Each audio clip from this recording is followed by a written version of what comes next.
उत्तर भारत के अधिकांश हिस्सों में 7 दिसंबर की सुबह तापमान में अचानक गिरावट के साथ शीतल लहर और घने कोहरे का प्रकोप देखने को मिला, जिसके कारण कई राज्यों में ट्रैफिक व्यवस्था बुरी तरह प्रभावित हुई है।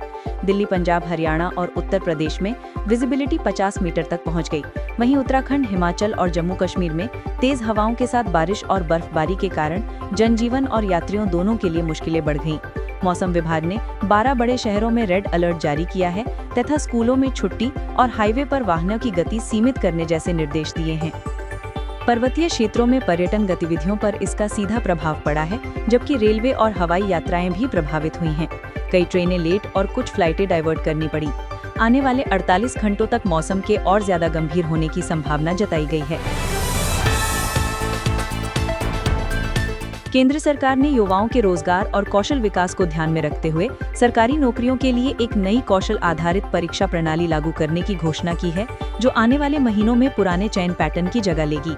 इस नई व्यवस्था के तहत अंग्रेजी, गणित और रीजनिंग के साथ साथ व्यावहारिक ज्ञान और तकनीकी कौशल को भी महत्वपूर्ण वेटेज दिया जाएगा, ताकि चयन प्रक्रिया अधिक पारदर्शी और कार्य उन्मुख हो सके।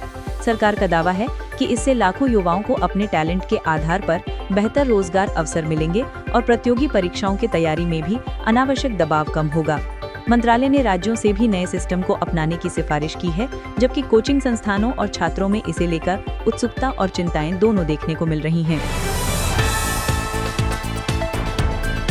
एशिया के समुद्री क्षेत्र में दो पड़ोसी देशों के बीच सीमा विवाद फिर से गंभीर हो गया है, जिसके बाद दोनों देशों की नौसेना ने अपने अपने क्षेत्रों में युद्धाभ्यास शुरू कर दिया है। ये स्थिति व्यापारिक समुद्री मार्गों पर सीधा प्रभाव डाल सकती है, जिसे दुनिया की अर्थव्यवस्था की लाइफलाइन माना जाता है।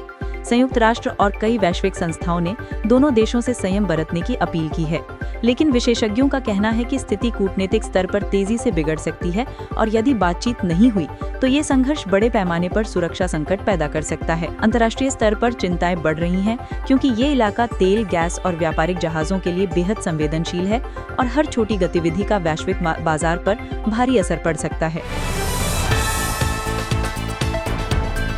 भारत और दक्षिण अफ्रीका के बीच चल रही वनडे सीरीज अब रोमांचक मोड़ पर पहुंच गई है, जहां दोनों टीमों ने एक-एक मैच जीतकर फाइनल मुकाबला निर्णायक बना दिया है। तीसरे मैच के लिए टीम इंडिया ने बॉलिंग और मिडिल ऑर्डर में बदलाव की रणनीति पर काम किया है, जबकि दक्षिण अफ्रीका भी तेज गेंदबाजों के साथ आक्रामक रणनीति से उतरने की तैयारी कर चुका है।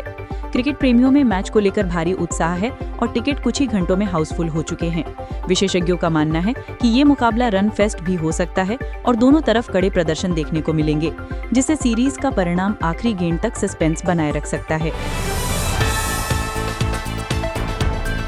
सरकार ने 7 दिसंबर को पेट्रोल और डीजल की कीमतों में कटौती का ऐलान किया, जिसके बाद देश के कई शहरों में ईंधन सस्ता हो गया है। लगातार बढ़ते तेल दामों के बीच इस निर्णय को बड़ी राहत के रूप में देखा जा रहा है, क्योंकि पेट्रोल डीजल की कीमतों में कमी से घरेलू बजट पर पड़ने वाला बोझ कम होगा और ट्रांसपोर्ट और लॉजिस्टिक्स सेक्टर को भी सीधा फायदा मिलेगा। उद्योग जगत ने इस कदम का स्वागत किया है और उम्मीद जताई है कि परिवहन की लागत कम होने से आने वाले हफ्तों में जरूरी सामान और सब्जियों और अनाज की कीमतों में भी नरमी देखी जा सकती है। लोगों का मानना है कि साल के अंत में मिला ये डिस्काउंट त्योहार और यात्रा सीजन में उनके जेब पर सकारात्मक असर डालेगा। देश भर के कॉलेज और विश्वविद्यालयों के छात्रों द्वारा चलाया जा रहा student versus system online campaign social media पर तेजी से वायरल हो गया है, जिसमें छात्रों ने परीक्षा पैटर्न, फीस, बुनियादी सुविधाओं और कक्षा घंटों की पारदर्शिता से जुड़ी समस्याओं को उजागर किया है। लाखों छात्रों ने एक दूसरे का समर्थन करते हुए पोस्ट, वीडियो और लाइव चर्चाओं के माध्यम से शिक्षा प्रणाली में बदलाव की मांग की है। विशेषज्ञों का कहना है कि डिजिटल यूनिटी की इस लहर ने शिक्षा संस्थानों और सरकार दोनों को छात्रों की चिंताओं पर ध्यान देने के लिए मजबूर कर दिया है। कई यूनिवर्सिटियों ने छात्रों के मुद्दों पर बैठकें बुलाने की घोषणा की है, जिससे आंदोलन आगे सकारात्मक दिशा ले सकता है।